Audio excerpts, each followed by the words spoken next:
지난주에 어떻게 우리 해3의 청년들 예수님의 안경을 쓰고 살아가셨는지 모르겠습니다.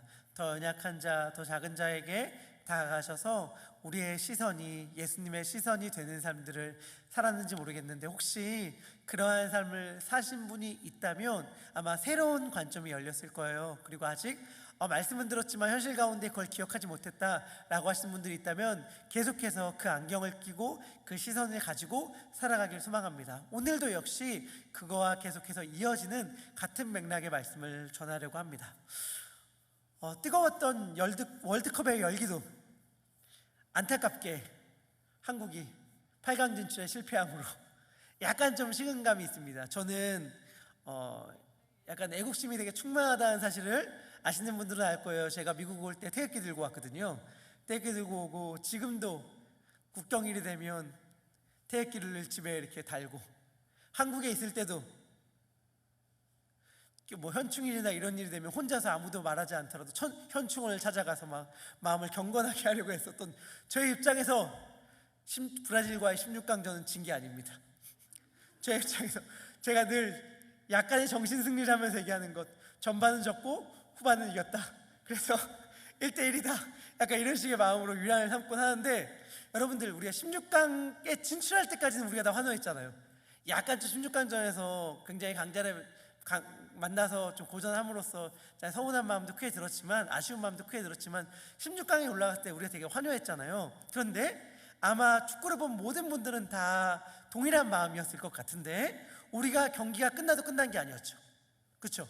우리가 경기가 끝난 다음에 현장에 보니까 경기장, 월드컵 경기장 안에서 선수들도 개인 스마트폰으로 옆에 다른 팀의 경기를 살펴보더라고요. 우크라이나와 가나의 경기를, 우루과이와 가나의 경기를 살펴봤는데, 우리 다 알다시피 처음엔 다 우루과이가 이기를 바랬잖아요. 왜냐하면 가나가 이기면 우리나라가 올라갈 가능성이 아예 사라지니까 우루과이가 이기길 다 바랬는데, 우루과이가 한 골 넣고 환호하고 2골 넣고 환호했는데, 그다음부터 약간 좀 분위기가 이상해져가지고 더 이상 골 넣으면 안 되는데 라고 해서 약간 그때부터는 막 마음이 바뀌어가지고 가나를 계속 응원하면서 가나가 그 상태로 경기가 끝났을 때 우리가 다 환호했던 경험을 우리가 갖고 있을 것입니다. 그런데 그 경기가 되게 신기했잖아요. 그러니까 우리 경기도 되게 특별했지만 우루과이와 가나의 경기도 되게 특별했던 거 알아요? 뭐냐면 가나는 2대0으로 지는 순간 어차피 탈락이었어요. 탈락 확정. 어차피 탈락 확정인데 정말 끝까지 죽어라 뛰더라고요. 끝까지 정말 최선을 다해 어차피 진 경기 엄청 열심히 뛰고, 심지어 시간까지 끌어. 진 경기인데도, 지고 있는데도 시간까지 끌면서 마치 우리의 입장, 대한민국 국민인 저의 입장으로선 한국을 어떻게든 16강에 올려보내기 위하여 최선을 다해 애쓰는 것처럼 정말 죽어라 뛰었는데, 경기가 끝난 후에 알게 됐죠. 저는 알게 됐는데 한국을 올려보내기 위해 최선을 다한 게 아니라 우루과이를 떨어뜨리기 위하여 최선을 다하였구나 라는 걸 알게 되었습니다. 아마 이젠 뉴스 때문에 많은 청년들 알고 있을 텐데, 우루과이랑 가나랑 악연이 있잖아요. 축구에서 2010년도 남아공 월드컵 때에 8강전에서 1대1로 비기는 상황 가운데에서 연장전 종료 3초를 앞두고 가나의 굉장히 결정적인 슈팅을 우루과이의 가장 대표적인 선수 수아레즈라는 선수가 손으로 걷어내므로 자기가 경기에 퇴장당하고 경기를 무효로 돌리고 승부차기에서 진출한 경험이 있었기 때문에 가나는 우루과이에 굉장히 이게 분통한 마음이 있더라고요. 그래서 이번에 가나가 16강에 떨어졌는데 우루과이와 가나의 경기가 끝난 다음에 가나는 축제였고 우루과이는 정말 눈물과 탄식인 것을 영상을 통해서 보게 되었습니다. 제가 거기서 깨달은 놀라운 사실이 있어요. 이게 우리의 인생, 우리의 삶, 그리고 무엇보다 우리의 신앙생활과 굉장히 밀접하게 접목되어 있다고 생각되기 때문에 제가 월드컵 이야기를 한 것인데, 그것이 뭐냐면 우루과이와 가나의 경기를 생각해보면은 실제적으로 어느 나라가 이겼어요? 우루과이가 이겼잖아요. 그리고 가나가 졌잖아요. 근데 돌이켜 생각해보니까 결과가 어때요? 마치 우루과이는 이겼지만 눈물 흘림으로, 이겼지만 실제로는 어떻게 보면 진 것 같이 되었고, 가나는 졌지만 축제였잖아요. 졌지만 이긴 것처럼 되었단 말이에요. 와, 제가 생각한 게 이런 거였어요. 와, 우리 삶도 그렇고 신앙생활이라는 것도 그렇구나. 뭐냐면 진 게 아니고 이긴 게 아니구나. 우리가 어느 상황에선 아싸 내가 이겼다 라고 생각할 때가 있는데, 멀게 길게 보며 돌이켜보는 순간은 아, 그때 이겼다고 생각했는데 이긴 게 아니었구나 라고 생각하는 경험들이 있을 것이고, 또 때로는 그때 졌다, 아 손해봤네, 실패했어 라고 생각했는데 길게 보고 돌이켜보면 그 실패가 결코 실패가 아니었던 경험을 아마 우리 모두 다 했을 것입니다. 제가 후반부에 다시 강조할 텐데, 저는 용서가 꼭 그런 게 아닌가 싶은 생각이 들어요. 용서는 뭐예요? 하면 진 것 같거든요. 내가 먼저 미안하다고 말하면 괜히 내가 진 것 같아요. 그리고 상대방이 나에게 미안하다고 말을 하는 걸 들으면 내가 꼭 이긴 것 같다라는 생각이 든단 말이죠. 하지만 실제적으로 생각해보면 용서한 게 이긴 거거든요. 미안하다고 말하는 게 이긴 것이고, 용서하지 못하고 끝까지 그냥 어떻게든 악착같이 미안하단 말 이 악물고 안 하고 버티는 것, 그게 이기는 게 아니라 실상은 진 거라는 사실을 우리가 우리의 삶 가운데 아마도 한 번쯤은 다 경험해 봤을 터인데, 오늘은 말씀을 통해서 그것을 좀 더 깊이 살펴보려고 합니다. 오늘은 예루살렘으로 향하여 가는 길에 펼쳐진 4가지 역전의 드라마, 역설의 이야기를 들려드리려고 합니다. 제가 여기서 역전의 드라마다, 4가지 역전의 이야기다 라고 말할 때 그것은 마치 2대1로 지고 있던 축구 경기가 3대1로 바뀌는 듯이 뭔가 통쾌한 반전이 일어났다 라는 의미에서 역전의 드라마라고 말하는 건 아니에요. 제가 역전의 드라마라고 말하는 개념은 뭐냐면, 당시의 사람들이 너무나도 당연하게 생각해오고 있던 것, 너무나도 이게 맞아, 이렇게밖에 생각해, 이게 옳아 라고 생각했던, 완전히 그들에게는 상식이었던 그 이야기를 하나님이 전복시켰다, 뒤집어 엎으셨다 라는 의미에서 역전의 드라마라고 표현한 것입니다. 그러면 과연 당시의 사람들은 어떤 생각을 상식으로 갖고 있었고, 예수님은 그들의 상식을 어떻게 깼는지를 우리 살펴볼 터인데, 오늘 사실 살펴볼 4가지 이야기들이 하나하나가 사실은 다 한 설교로 할 수밖에 없는 굉장히 깊은 내용들이거든요. 그래서 오늘은 그 이야기들을 자세하게 다루는 것이 아니라 역전, 전복의 관점에서 살펴본다는 사실을 양해하면서 들어주시면 좋을 것 같습니다. 첫 번째 이야기는 이혼에 관한 이야기입니다. 첫 번째 역전 드라마는 이혼에 관한 이야기이고 2절부터 12절의 말씀인데, 우리 2절의 말씀 우리 함께 같이 읽도록 하겠습니다. 2절입니다. 시작.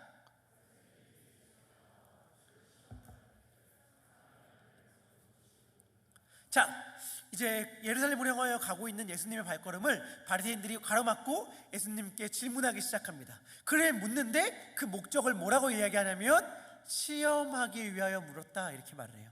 이건 정말 시험인데 고약한 시험이었습니다.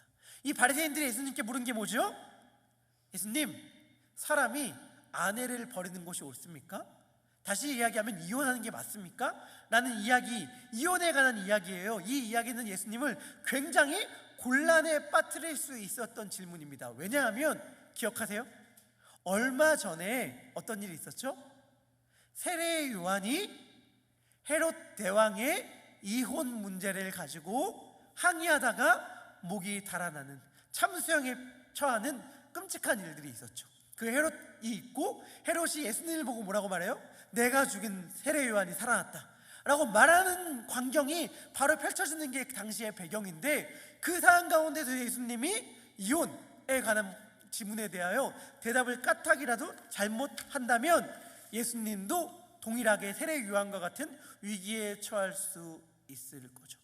그러니까 예수님을 되게 난처하게 만들고 곤란하게 만드는 질문이었어요. 이 질문에 대해 예수님이 어떠한 답변을 했고, 그 답변이 어떠한 의미가 있고에 대해서 사실은 오늘 이거로만 얘기를 할까라는 생각이 들었는데, 오늘은 저는 그냥 굉장히 간단하게 이야기만 짚고 넘어갈게요. 근데 이 이야기를 짚고 넘어갈 때에 제가 먼저 드리고 싶은 첫 번째 메시지는 뭐냐면, 예수님의 대답이 굉장히 충격적이었다라는 것입니다. 예수님이 그때 바리새인들에게 뭐라고 대답했는데, 그 대답이 너무 충격적이어서 제자들이 순간 말문이 막혔어요. 예수님이 지금 무슨 말씀하신 거지?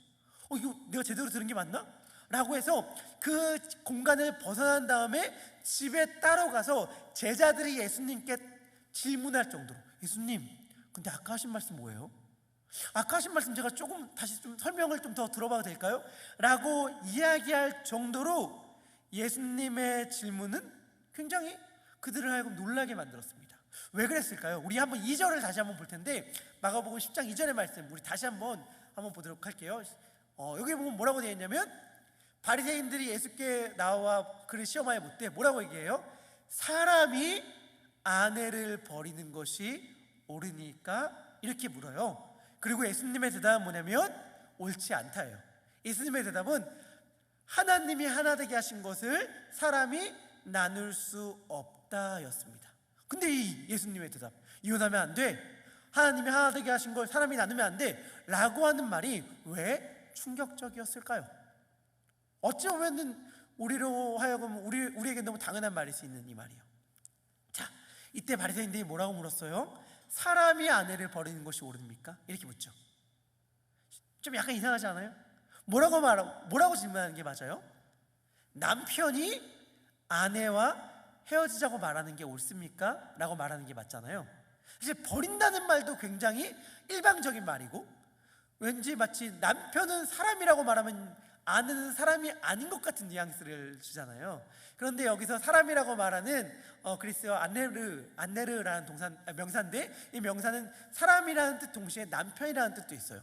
마치 영어의 man이 사람이라는 뜻도 있고 남자라는 뜻도 있듯이, 그 사람이라는 그리스어 단어는 남편이라는 뜻도 있거든요. 그래서 많은 번역들이 이때 남편이 아내를 버리는 것이 옳습니까? 라고 번역하기도 합니다. 하지만 저는 우리 개혁 성경의 한글 성경의 번역, 사람으로 번역하는 것이 바리새인들의 의도를 더 드러내고 있다고 봅니다.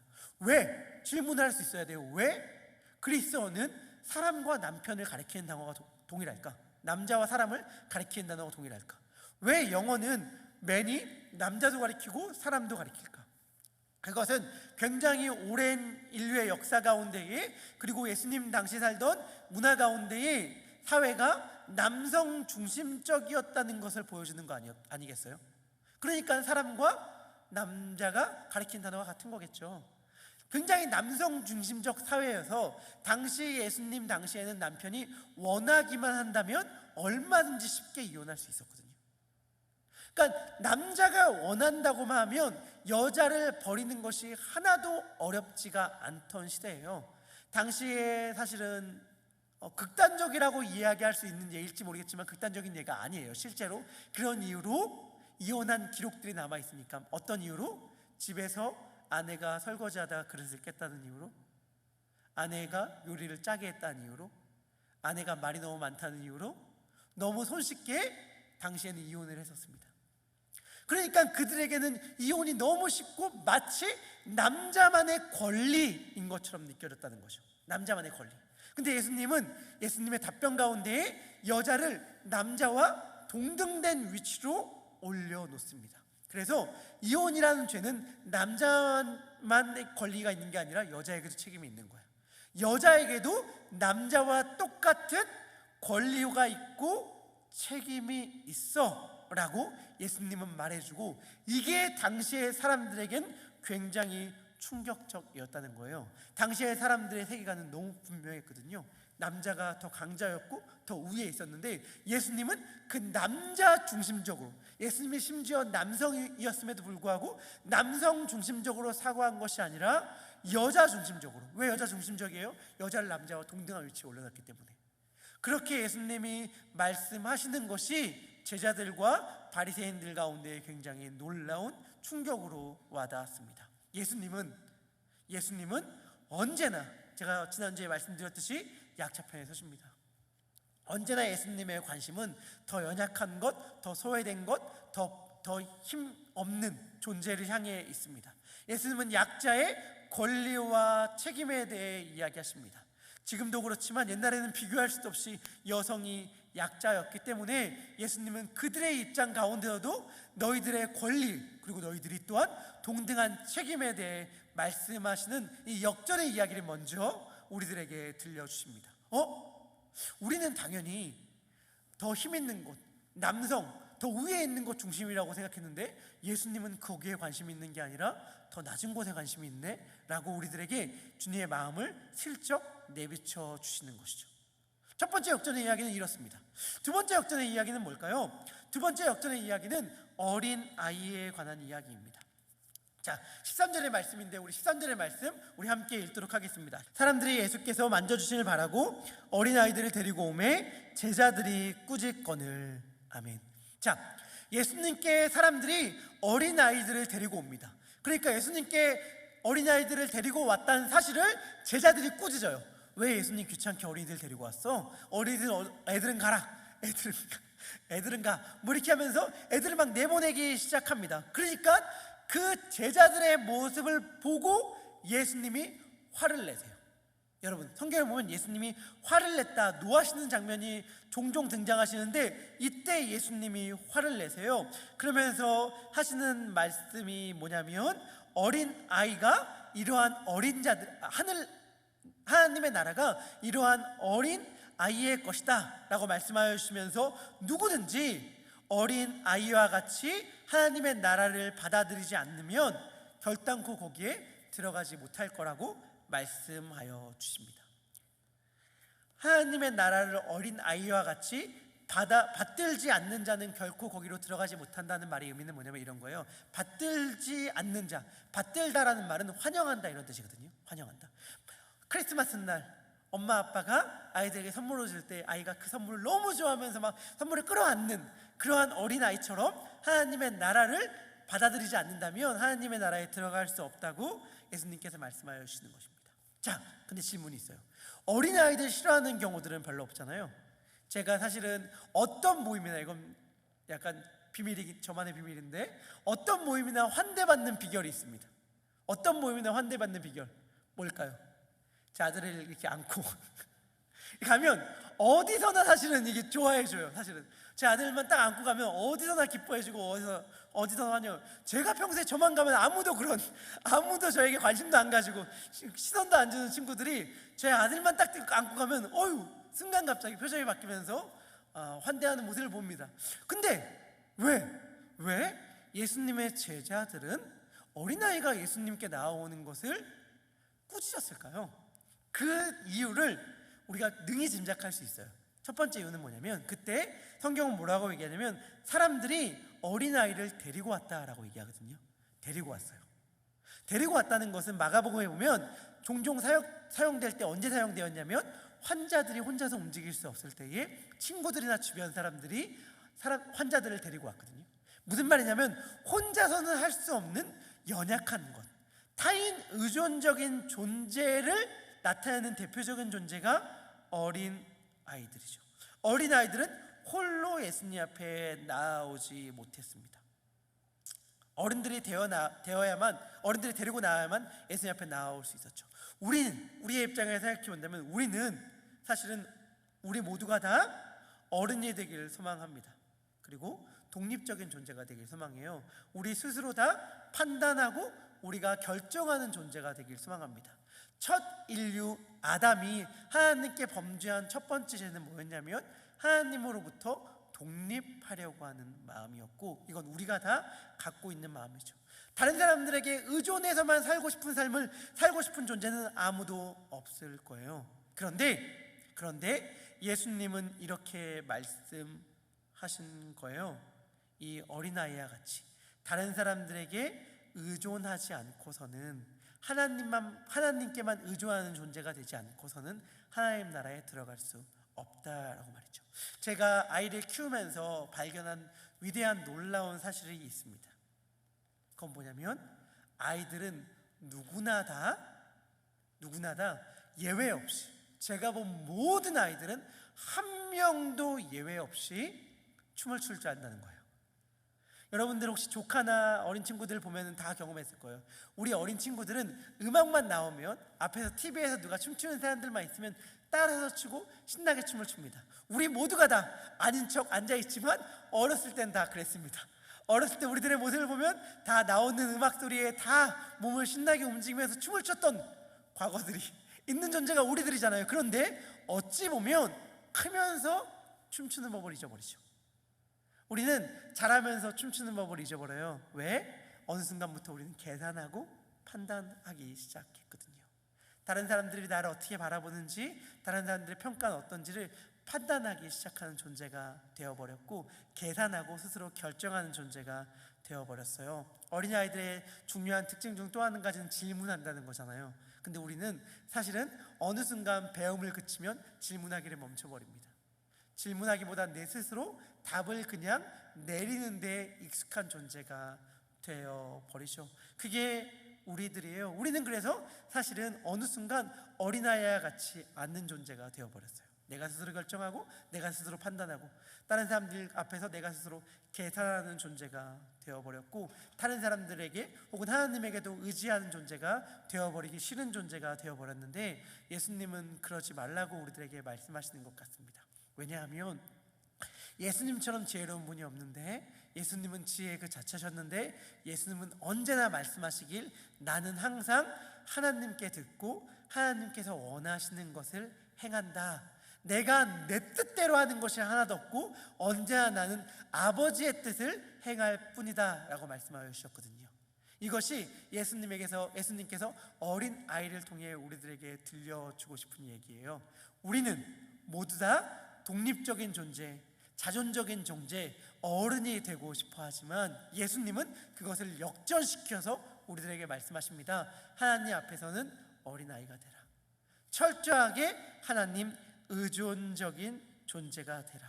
그리고 하나님이 무언가 우리들에게 줬을 때에 판단하고 계산하지 말고, 어린아이가 그게 값어치가 얼마가 되는지 따지지 않고 그 장난감을 와락 끌어안고 행복하고 좋아하는 것처럼 하나님의 나라를, 하나님이 주시는 것을 환영해라 라고 예수님은 말씀하십니다. 이것이 예수님께서 들려주신 두 번째 역전의 이야기입니다. 세 번째 역전의 이야기, 우리가 너무 친숙하게 잘 알고 있는 부자 청년의 이야기입니다. 이 이야기는 예전에 FFN 예배 때 공명주 전도사님이 말씀을 전해주셨는데 제가 그 자리에 있었습니다. 제가 그때 큰 은혜를 받았거든요. 그리고 제가 이 말씀을 읽을 때 해석하는 것이 참 공명주 전도사님이 성경을 바라보는 눈과 같았기 때문에 이 말씀에 대해 더 잘 알기로 하신 분들은 우리 전도사님 찾아뵈서 이 말씀 의미가 뭐예요? 라고 물어보시면 될 것 같습니다. 여하튼간 제가 오늘 말씀하고자 하는 핵심 포인트는 이거예요. 부자 청년 이야기 혹시 모른다면 정말 성경 읽어보세요. 성경 보면 해석이 따로 필요 없을 정도로 간단하고 간략한 이야기거든요. 근데 제가 말씀드리고 싶은 핵심, 이 청년은 왜 부를 버리지 못했을까? 그러니까 예수님께서 네가 가지고 있는 모든 부를 다 버리고 나를 따라오라 라고 이야기했는데 왜 청년은 부를 버리지 못했을까? 자기가 갖고 있는 걸 버리지 못했을까? 우리가 그걸 너무 이해하기 쉽죠. 그거 어떻게 버려요? 라고 질문할지 모르겠지만 한번 곱씹고 생각해 볼 필요가 있어요. 저는 단순한 건 아니었다고 생각해요. 뭐냐면 그 청년이 가지고 있는 게 너무 많았기 때문에 너무 아까워서 못 버리겠어는 아니었을 거라고 생각합니다. 그럼 뭐냐? 당시에 부는 하나님께 복 받은 자, 나 잘 살고 있어, 나 올바른 삶을 살고 있어 라고 하는 객관적인 징표요 증거였습니다. 그러니까 내가 부자라는 것은 이꼬르 내가 하나님 앞에서 올바른 삶을 살고 있고 내가 잘못 살지 않고 내가 나름대로 괜찮게 살아왔다는 증거, 객관적인 징표였다는 것이죠. 반대로 우리가 잘 알다시피 누군가가 병들었거나 가난하다면 그것은 어떤 거예요? 그것은 곧 그가 하나님 앞에서 죄 지은 자, 벌받은 자, 저주받은 자라고 인식하고 있던 사회적 통념들, 생각들, 상식들이 그 가운데 있었습니다. 그러니까 그 청년이 부를 버릴 수 없는 거예요. 왜냐하면 이건 내가 이때까지 잘 살아왔던, 내가 헛살지 않았다는 내 인생에 증명해주는 증거와 같은 것인데 라고 하는 것이니까 그것을 버릴 수 없던 것이고, 제자들이 예수님의 이야기에 깜짝 놀란 이유이기도 합니다. 23절은 이렇게 얘기하는데요, 23절의 예수님의 말씀을 우리 함께 읽어보도록 하겠습니다. 시작. 아멘. 예수님께서 재물이 있는 자는 하나님의 나라에 들어가기가 심히 어렵다라고 얘기했을 때 제자들이 화들짝 놀라거든요. 화들짝 놀란 이유가 바로 여기 있어요. 아니, 아니, 재물 있는 자가 하나님 나라에 들어가기가 어렵다면 누가 하나님 나라에 들어갈 수 있겠는가? 그 이유 때문에 제자들은 놀랐습니다. 돈으로 하나님의 나라를 살 수 있다고 생각해서가 아니라 돈이 하나님 나라에 들어갈 자격이 있다고 보여주는 것이, 돈이 그러한 자격이 있음을 보여주는 것이라고 생각했기 때문에 제자들은 이 예수님의 말에 깜짝 놀랐습니다. 그러자 예수님은 다시금 말씀하시기를, 얘들아, 하나님 나라에 들어가기가 얼마나 어려운지 낙타가 바늘귀로 나가는 것이 부자가 하나님의 나라에 들어가는 것보다 더 쉬우니라, 이렇게 말씀하여 주시죠. 부자가 하나님 나라에 들어가는 게 얼마나 어려운지 여기서 부유하다고 생각하시는 분들 잘 들어주신다면, 바늘 구멍으로 낙타가 들어가고 나가는 것보다 부자가 하나님 나라에 들어가는 게 더 어렵다고 예수님은 말씀하세요. 낙타가 바늘귀로 들어간다는 말의 의미는 잠깐만 제가 설명해 준다면, 이거에 대해서 수많은 해석들이 있었거든요. 이게 말이 안 되는 것 같으니까 어떤 식의 해석들이 있었냐면, 이거 오타다, 낙타가 아니라 밧줄이다, 밧줄이 바늘구멍으로 들어가는 것이 어렵다, 이렇게 말한 것이다, 이렇게 얘기하는 게 있어요. 실제로 그리고 어떠한 특정한 사본 가운데서는 밧줄로 되어 있는 사본들이 있기도 합니다.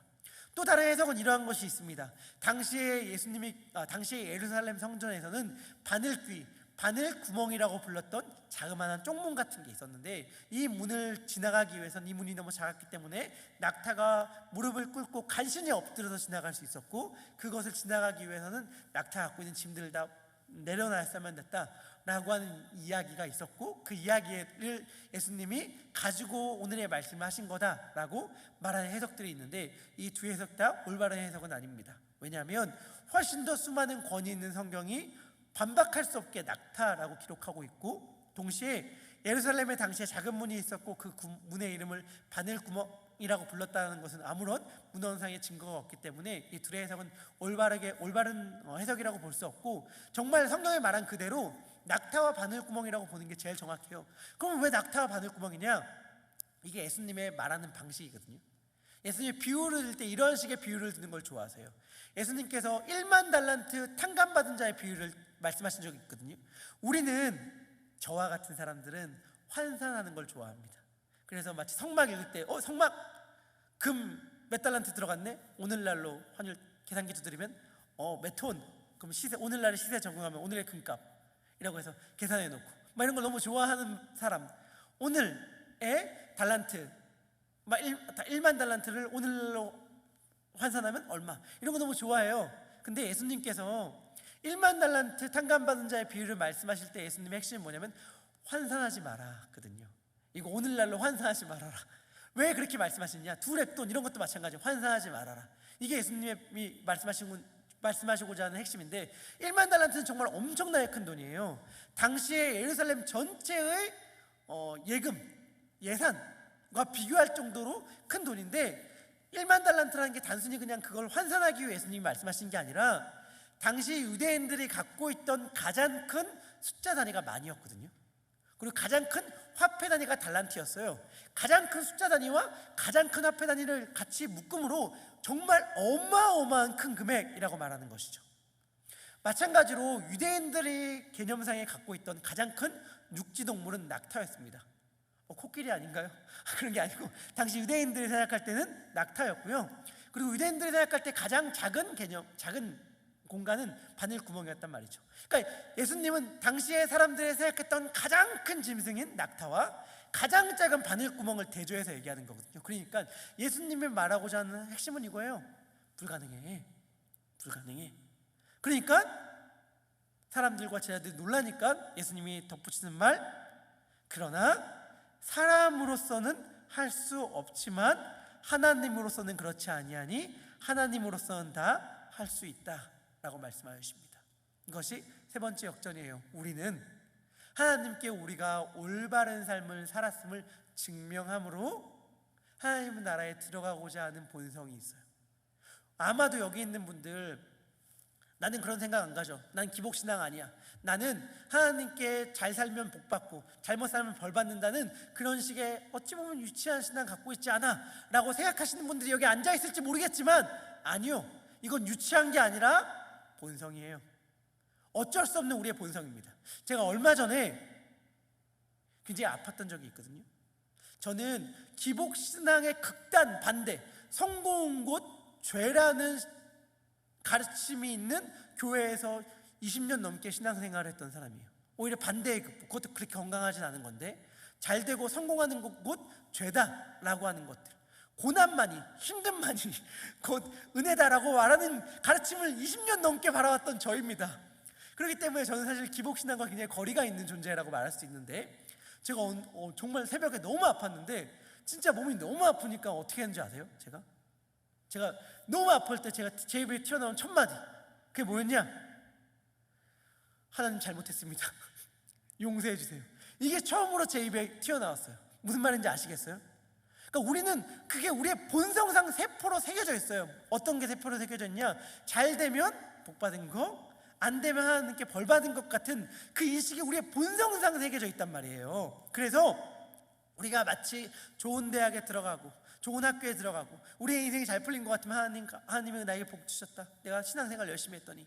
그런데 나에게 어려운 일이 찾아오면 우리가 대뜸하는 말, 제가 뭘 잘못했습니까? 제가 뭘 잘못했습니까? 그렇게 말하는 사람도 그 누구도 그러니까 병이 곧 죄의 결과라고 믿지 않을걸요? 그럼에도 불구하고 우리가 그런 말을 한다니까요. 제가 뭘 잘못했습니까? 본성이에요. 그렇기 때문에 부자 청년이 고개를 숙이고 슬픈 기색을 하고 돌아갈 수밖에 없던 거예요. 이 부는 내가 하나님 앞에 바르게 살아온 열매인데, 내가 이때까지 올바로 살아왔다는 증표인데, 내가 하나님의 나라에 들어간다면 이거를 증거 삼아서 하나님의 나라를 돈으로 살 수 있다는 말이 아닙니다. 이게 증거기 때문에, 내가 바르게 살아왔어요 라고 한 증거기 때문에 이거를 증거 삼아 하나님 나라에 들어가려고 했는데, 이거를 부인당하니까 슬퍼하며 돌아가는 거예요. 부자 청년에겐 돈이었지만 우리에겐 다른 걸 수 있습니다. 우리에겐 우리의 헌신들, 노력들, 나의 참음, 인내, 성품, 나의 버팀, 성실함, 수많은 것들일 수 있어요. 나 이때까지 바르게 살아왔는데요, 참으며 살아왔는데요, 이때까지 내가 얼마나 눈물을 흘리면서 이 고된 세월을 버텨왔는데요 라고 말하는 그 모든 것일 수 있어요. 그런데 명심하세요. 그 모든 것들로 하나님의 나라를 살 수 없어요. 그 모든 것들로 하나님의 나라를 살 수 없어요. 사람으로는 할 수 없으나 하나님으로서는 다 할 수 있느니라. 하나님의 은혜로 가능한 것이죠. 그거를 부자 청년에게 알려준 거예요. 이것이 세 번째 역전의 드라마입니다. 우리에게는 우리의 힘으로 뭔가 가능하다고 느꼈던, 우리의 힘으로 뭔가 얻을 수 있다고 느꼈던, 우리의 힘으로 뭔가 쟁취할 수 있다고 느꼈던 그 모든 것들을 하나님은 아니야, 예수님은 아니야, 오직 하나님의 은혜로만 가능해 라고 말씀하여 주시는 것입니다. 네 번째 역전의 이야기가 있습니다. 가진 것을 다 벌었다고 말하는 베드로의 이야기죠. 우리 28절의 말씀인데요, 28절의 말씀 우리 함께 읽도록 하겠습니다. 시작.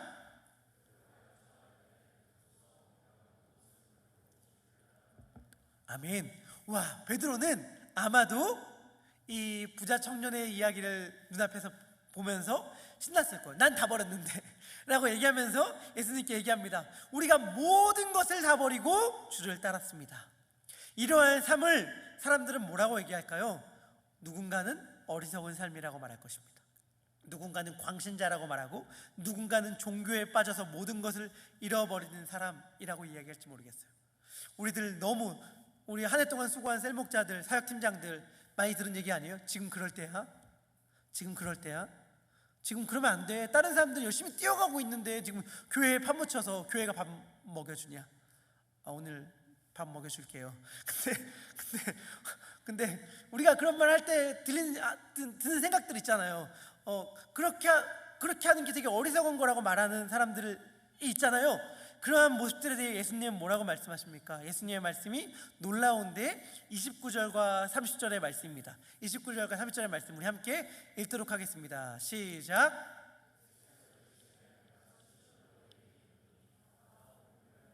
집이나 형제나 자매나 어머니나 아버지나 자식이나 전토를 벌인 자는 현세에 있어 집과 형제와 자매와 어머니와 자식과 전토를 100배나 받되 박해를 겸하여 받고 내세의 영생을 받지 못할 자가 없느니라. 아멘. 아멘. 그러한 삶이 결코 어리석은 삶이 아니라고 예수님은 말씀하여 주셔요. 물론 그러한 삶에는 박해를 겸하여 받는, 당연히 어려움도 있고 고난도 있고 공고함도 있고 가슴 저림도 있을 거예요. 하지만 그럼에도 불구하고 100배나 더 놀라운 부유함을 누릴 수 있을 것이고 내세의 영생을 받지 못할 자가 없을 것입니다. 우리 사랑하는 예삼의 청년분들, 주님을 따르는 길이 쉽지 않습니다. 제가 딱 청일 나이 때에 몇 번 내뱉은 적 있는 말인가요? 우리 교회 다니면서 친구들과 자주 했던 말이 있었습니다. 내가 차라리 예수를 몰랐다면 점점점. 그 점점점이 뭘까? 예수를 몰랐다면 어땠을까? 예수를 몰랐다면 어땠을까? 저는 조금은 교회 생활에 진짜 그렇게 막 바르게 살진 않았는데요, 교회 생활에 열심히 했으니까 늘 억울함과 분함이 있었어요. 주말에 좀 여행 좀 가고 싶은데, 놀러 가고 싶은데, 콘서트 보러 가고 싶은데, 그런 거 못하는 괜한 억울함들이 있어서 내가 차라리 예수님 몰랐으면 얼마나 더 지금 이 대학 생활을 누리고 살까라는 생각들을 많이 했던 것 같아요. 물론 누릴 걸 다 뒤에서 누리긴 했지만 근데 제가 지금 와서 그 어린 나이에 강문구에게 물어보고 싶은 게 있는 거예요. 그래서 뭐 그렇게 살면 뭐가 얼마나 더 잘 사는데, 그렇게 만약에 이렇게 교회에 나와서 주님 앞에서 신앙생활 하지 않고 네가 만약에 정말 교회를 떠나서 마음껏 네가 하고 싶은 대로 다 살아라 라고 말해 살았으면 얼마나 잘 살았을 건데, 얼마나 재밌게, 얼마나 즐겁게, 얼마나 유쾌하게, 얼마나 행복하게 살았을 건데 라는 질문을 던지고 싶은 거예요. 아니거든요. 물론 헌신하고 주 앞에 주님의 길을 걸어갈 때는 힘듦이 있죠. 어려움이 있죠. 주님을 몰랐을 때는 겪을 필요도 없고 겪지도 않을 곤고함과 눈물남이 당연히 있습니다. 예수님 그거 부인한 거 아니잖아요. 예수님이 뭐라고 말씀하셨어요? 박해를 겸하여 받되 어려움이 있을 거다라고 말씀하여 주셨어요. 그런데 그럼에도 불구하고 그 길을 걸어가는 것이 그 길을 걸어가지 않는 삶보다 비교할 수 없이 복되고 영광될 것이다 라고 말씀하여 주셨는데, 정말 그렇습니다. 내세 받는 영생은 말할 것도 없고요, 저 역시 그 길을 걸어왔는데 다른 길을 걸어왔을 때는 비교할 수 없는 영광을 늘 경험하고 살아요. 지금 역시 여러분들과 함께, 예삼의 청년들과 함께 예배드리는 이 시간이 얼마나 영광인지, 얼마나 귀한지, 얼마나 복됐는지 이 길 안 갔으면 어떨 뻔했겠어요.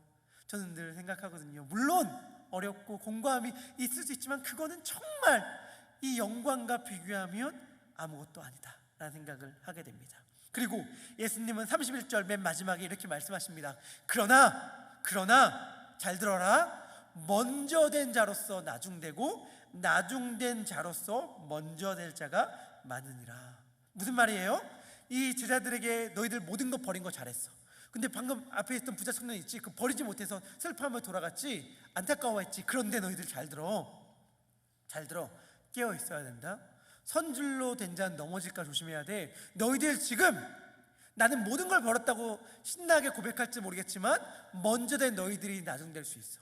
그리고 나중된 자들, 마치 부자 청년처럼 얼굴에 슬픈 기색을 띠고 돌아갔던 그들이 다시 자기의 모든 것을 버리고 나를 따름으로 주님의 길을 걸어감으로 먼저 될 수도 있어. 그러니까 지금 너희가 지금 이 순간 모든 것을 버리고 나를 따랐다고 해서 그냥 그거 가지고 안심하지 말고 늘 깨어서 아까 말한 대로 역전을 생각하면서 내중심적이 아니라 예수 그리스도, 하나님 의존적인 삶을 살아야 된다. 계산적인 삶을 살지 말고 어린아이와 같은 삶을 살아야 된다라고 예수님은 말씀하여 주십니다.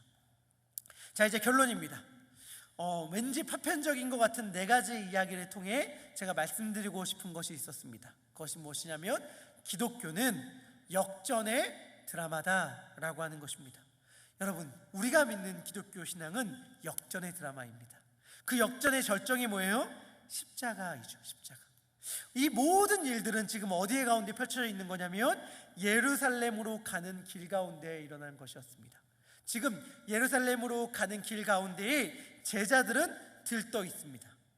다음 주에도 살펴볼 텐데 제자들의 관심은 늘 지난주에도 말해봤듯이 거기에 있어요. 예루살렘에 가면 예루살렘에 가기만 하면 내 이때까지 3년 반 동안 고생했던 거 한 방에 갚는다. 내가 모든 친척, 가족, 집, 재산 버린 것 한 큐에 보상받는다. 이러한 생각에 완전히 제자들은 들떠 있습니다. 예루살렘에 가서 한 자리에 꿰차야겠다라는 생각을 하고 있는 거죠. 이게 뭐예요? 남자와 여자의 관계에서 남자의 위치에 서고 싶은 거죠. 어린아이와 어른의 관계에서 어른의 위치에 자리 잡고 싶어하는 것입니다. 부와 가난한 자의 관계 가운데서 자기가 가진 것을 더 가지려고 하고 더 누리려고 하고 인정받으려고 하는 자리에 서려고 하는 모습들이고, 자기가 가진 모든 것들을 버리려고 하고 놓아버리려고 하는 것보다는 더 가지려고 하고 더 누리려고 하고 더 손해지려고 애쓰는 삶들이 제자들이 추구하는 발걸음이었고, 이게 제자들이 예루살렘을 향해 걸어가는 발걸음의 진실이었습니다. 그런데 예수님의 예루살렘을 향하여 걸어가는 발걸음의 진실은 무엇이었나요? 제자들이 기대했던 것처럼 예수님은 예루살렘에서 진짜 왕이 되실 것입니다. 진짜 왕이 예수님은 되실 것입니다. 그런데 제자들이 원하는 방식은 아니었어요. 예수님은 어떻게 왕이 되셨습니까? 십자가에 달려 죽으심으로. 예수님의 왕의 등극식은 십자가에서 가시관을 쓰시고 매달리심으로 이루어졌습니다. 환대와 환영과 환호가 아니라 조롱과 핍박과 침뱉음으로 그분은 왕이 되셨습니다. 우리는 어떠한 길을 걸어가고 있나요? 어떠한 삶을 살아가고 있나요? 저는 우리의 삶이 예수님이 보실 때에 의미가 있는 삶이었으면 좋겠어요. 초반에 용서 이야기 드렸잖아요. 용서, 사랑, 희생, 섬김이 꼭 그래요.